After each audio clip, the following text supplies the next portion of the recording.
been much more attention paid to Donald Trump's resounding victory in New Hampshire than to the Democratic side, but there are some interesting findings there.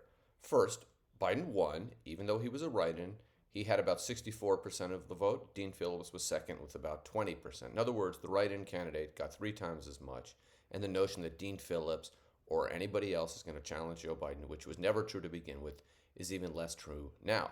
Another thing I want to point out is that in the weeks leading up to that primary, there's a lot of talk about writing in ceasefire as a way to send a message to Biden about how he is supporting Israel in the war in Gaza. Notably, there was no effort to write in free the hostages. Apparently, that issue isn't important for a lot of voters. But in any case, this was supposed to really send a message and prove how Biden was vulnerable on his left flank, on the anti-war flank. Well, didn't get a lot of coverage again, but about 1,500 people, a little bit less, wrote in ceasefire. About 77,000, a little bit more, wrote in Joe Biden.